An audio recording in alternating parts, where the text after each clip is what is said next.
What's up, YouTube? Ryan back today bringing you a Week 11 minor league recap. Let's do this thing.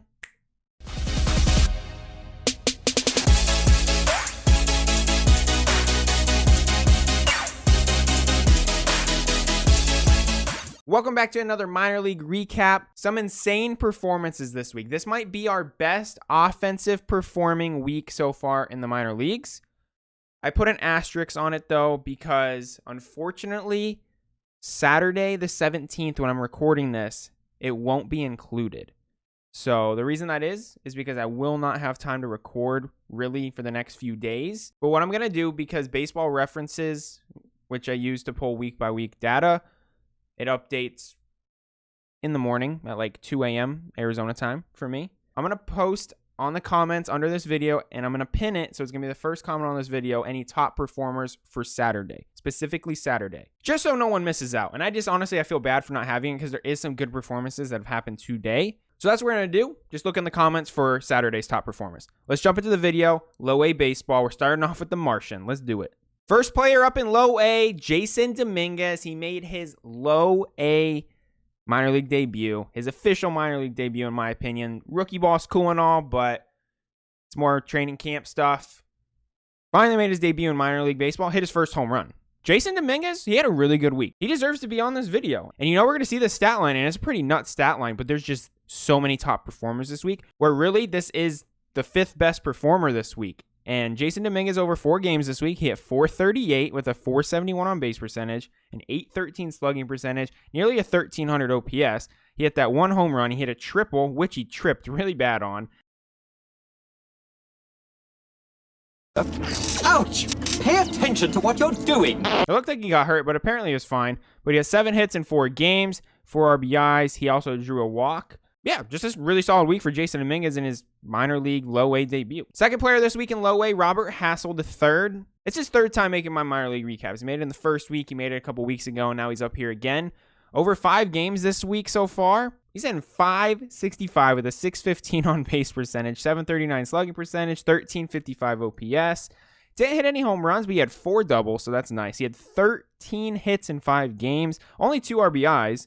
But he also walked 3 times and stole 2 bases. So just an insane week for Robert Hassel. Another minor league recap, another Marco Luciano home run highlight. He just keeps on hitting home runs. He's still leading the LowA West Division in home runs. He's killing it. So Marco Luciano, he does it again. That was his 15th home run this season so far. Again, he's only 19 years old. Would love to see him moved up to DoubleA soon because he just keeps getting better and better. Over 4 games this week, he hit .533 with a .667 on base percentage, .800 slugging percentage, .1467 OPS. He had that 1 home run. He had 1 double. He had 8 hits in 4 games. He had 5 RBIs, and he walked 6 times. Absolutely love seeing that. Love seeing Marco Luciano be more patient at the plate. Absolutely massive. The dude is just getting better. Absolutely deserves this spot on the video. We still have 2 more. Next up, Joshua Mears. Top tier prospect for the San Diego Padres. If you remember, hit the hardest ball in spring training. So Joshua Mears, whose power has never been questioned. He's a gigantic dude. He's 20 years old. He's 6'3", 230. He's just massive. Over 5 games this week, Joshua Mears, he was more consistent. He's more than just home runs. He had a really consistent week. .429 batting average, .520 on base percentage. This is laughable. .1190 slugging percentage and a .1710 OPS. He had 5 home runs. He had a double on top of that. He had 9 hits in 5 games, 11 RBIs, 3 walks, and he got beamed along with stealing a base. Unreal week for Joshua Mears, and he's not even the top performer. We have 1 more. If this isn't a sight for sore eyes, Zach Veen, he was the number 2 high school pick in the 2020 draft, 9th overall. And this is the guy everyone is hyped about. This is the kid that has the potential to do everything at the pro level. Everyone loved the Zach Veen pick from the Rockies, but he did start slow. His first transition into wood bat for LowA Fresno, he struggled. And he's been getting more consistent throughout the season, and this week was just, we might have vintage Zach Veen coming our way now. So, over 3 games, only 3 games I know, but he hit .500 with a .571 on base percentage, a .1333 slugging percentage, a .1905 OPS. He had 3 home runs in 3 games. He had a double. He had 6 hits in 3 games, 7 RBIs, 2 walks, and even stole a base. That's his 27th stolen base this year. So where there has been inconsistencies, he's made up for it. He has a ton of walks. I think he has 38 walks now, and he has 27 stolen bases. It's pretty impressive. So MVP for me in low-A baseball this week, Zach Veen. Love to see it. It's the first time he's making a minor league recap. Let's jump into HighA. First player up in HighA, Brian Rocio, Cleveland Indians top prospect. Over 5 games, he hit .429 with a .538 on base percentage, a .1060 OPS.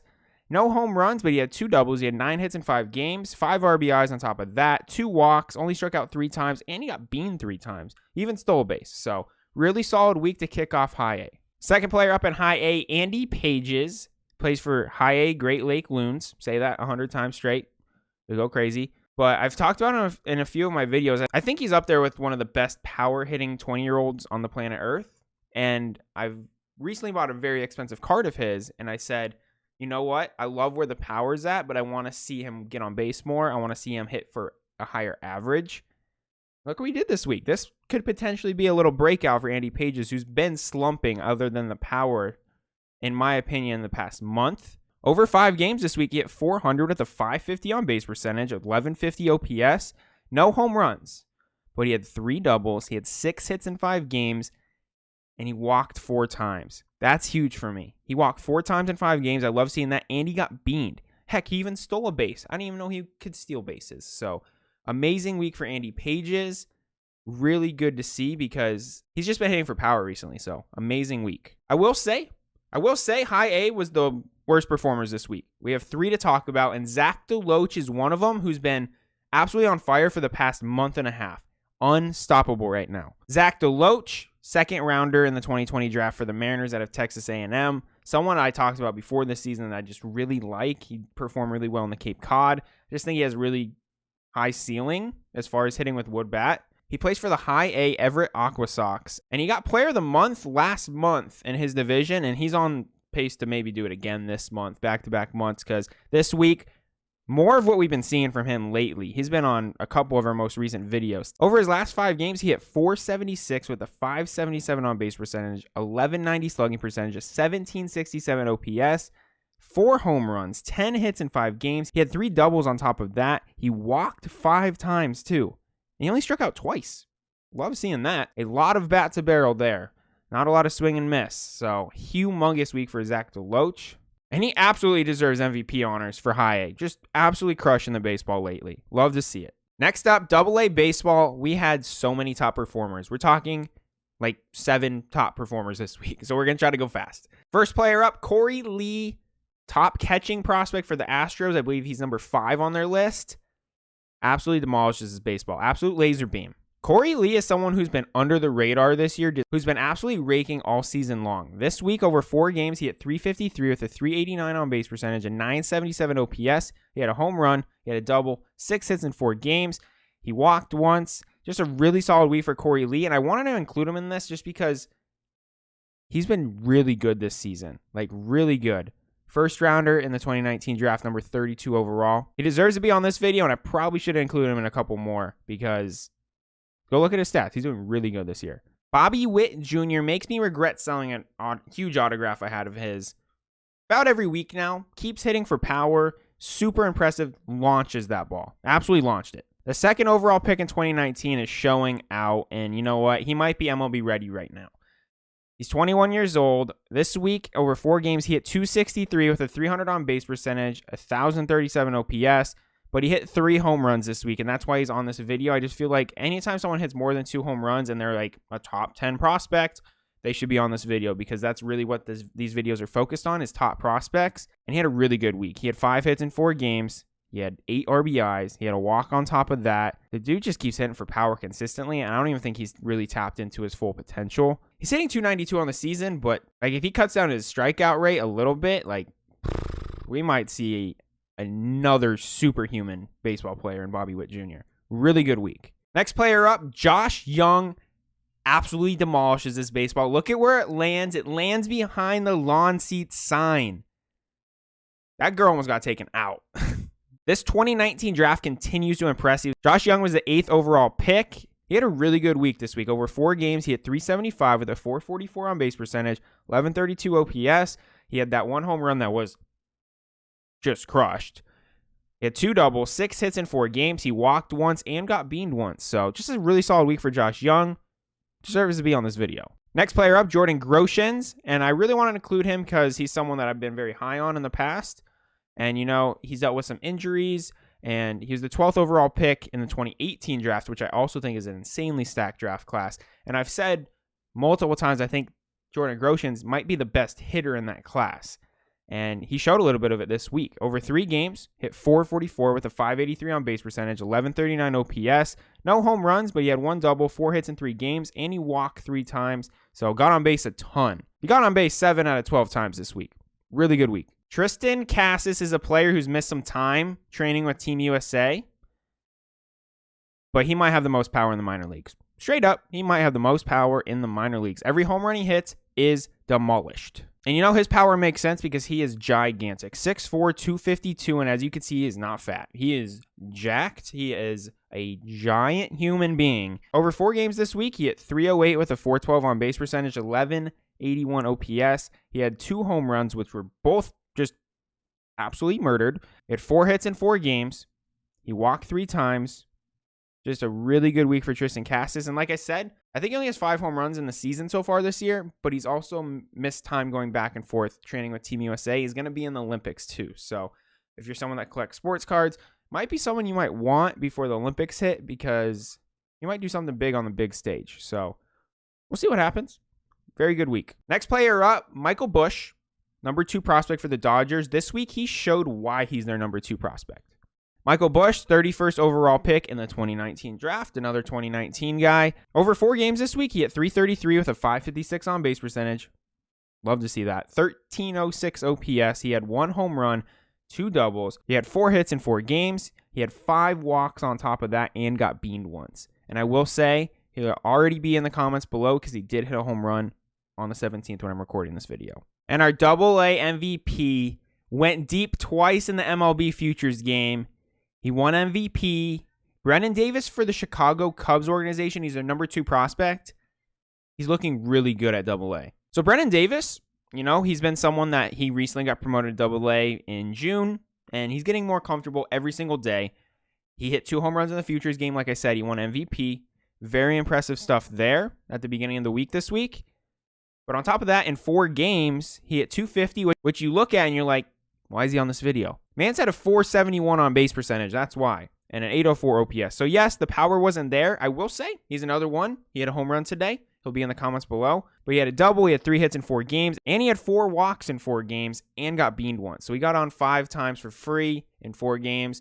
Just really like seeing these young players. He's only 21. Love seeing them being patient and getting on base for free because you need that at the next level.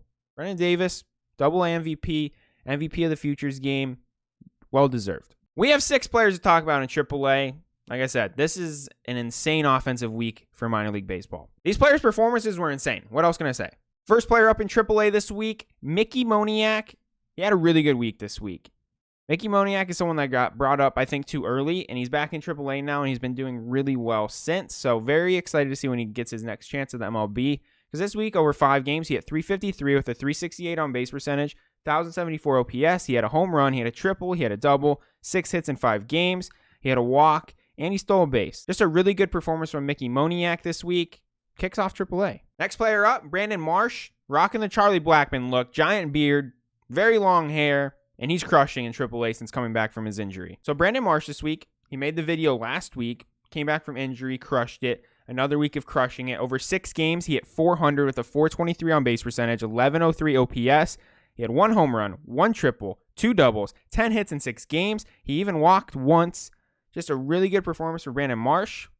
I think he's going to be up in the pros pretty soon. Like, if he keeps hitting like this, he's definitely making his debut this year. Brent Rooker, top prospect for the Minnesota Twins, has absurd power. Absurd power. I don't even think this ball ever landed. Like, when do I stop? Oh, there it is. It's over everything. So Brent Rooker is the 35th overall first-round pick in the 2017 draft. You know, he's a guy that started up at the pro level this year, and he did really bad. He hit 103. He only had 1 home run in 29 at-bats, so he still has his rookie eligibility. He's still a top 10 prospect for the Twins, but over 6 games this week, he hit 304 with a 346 on-base percentage, 1216 OPS. He hit 4 home runs, 3 of them coming in 1 game. He had a double. He had 7 hits in 6 games. He had 10 RBIs, 2 walks. Just did a lot of things right and deserved to be on the video this week. Next player up, Lewin Diaz. This dude has an explosive swing. It is so nice. Worst camera quality ever, but he crushed that baseball. Like, that camera quality competes with Bobby Witt's team. That Northwest Arkansas team, camera quality is terrible, and that one was really bad too. So, I don't know who's worse. They're both really bad. Anyways, Lewin Diaz is another guy who recently got called up. Didn't do so hot. He hit 118, had 2 home runs and 17 at-bats. Didn't really have very many at-bats, like we said. I think he was just up for an injury, if I remember right. I think he was just covering a roster spot. But he's been pretty solid in TripleA this season. And this week, over 4 games, he hit 313 with a 389 on-base percentage, 1326 OPS. He had 3 home runs, a double, 5 hits in 4 games, 8 RBIs, 1 double, and he had 1 intentional walk this week while being beamed once as well. So, good week for Lewin Diaz. Next player up, Josh Lowe. This is a player a lot of people really like. Complete no-doubter here. Josh Lowe looks really good. Josh Lowe, he's a player that's on a lot of people's low-key prospects. Like, if you're in the baseball hobby, a lot of people say he's in that category of a low-risk, high-reward player because stuff's really cheap, and, he could have a really high ceiling. He's only 23 years old. He's 6'4", 205, big kid. He's been solid at AAA. This week, over 5 games, he hit 286 with a 353 on-base percentage, 1,000 slugging, 1353 OPS. He had 3 home runs. He had a double. He had 4 hits in 5 games. He walked twice, and he stole a base. Really good week. Extremely good week for Josh Lowe. And my player of the week in AAA, it's bittersweet because it's Drew Ellis. Plays for AAA Reno, my Diamondbacks AAA team. I just don't think they're ever going to bring him up, so I'm sad about it. So Drew Ellis, my AAA MVP this week. Second rounder back in 2017. He was the best hitter on the University of Louisville, playing along Brendan McKay. I was really excited when they drafted Drew Ellis. Like, I think he still has a really high ceiling, honestly, and he's showing it in AAA. He's doing really well. He's sitting close to 300. But this week was a really good week. This was his best week so far, in my opinion. Over 5 games, he hit 412 with a 542 on-base percentage, a 1365 OPS. He had 2 home runs. He had a double. He had 7 hits in 5 games. He walked 4 times and got beaned twice. Like, just a really great week for Drew Ellis. Like I said, it's bittersweet for me because it just feels like the D-backs, they're not trying to win anymore, which stinks because I don't even like watching the games. But it also feels like they're not going to give anyone an opportunity. Like, Drew Ellis deserves to come up. Seth Beer deserves to come up. Jamie Ritchie's hitting 370 and he plays catcher, and the D-backs don't have a catcher that can hit. And they're not going to bring him up. Like, I don't know. I'm bittersweet about my Diamondbacks organization right now. I'm glad they drafted Jordan Lawler in the draft this year. Very happy with that. But other than that, I'm mad at him. But MVP, Drew Ellis, amazing week. All right, everybody, that's going to do it. Again, this did not include Saturday the 17th because Baseball References doesn't update till the next morning, and I'm not going to be available to record. I do apologize, but I will be putting top performers for Saturday the 17th in the comments below. I'm going to have them all in there. Everyone I can find, they will be in the comments below. So just scroll down below and check those out. But yeah, that's going to do it for the Week 11 recap. As always, if you guys like these recaps, please give my video a thumbs up. Subscribe to the channel. Let me know in the comments if I did forget somebody. Drop their name, drop their stat line in the comments below. So both me and whoever's watching this video can go down there and check it out. But yeah, that's going to do it for today's video. Thank you all for watching. You have a great rest of your day. See ya!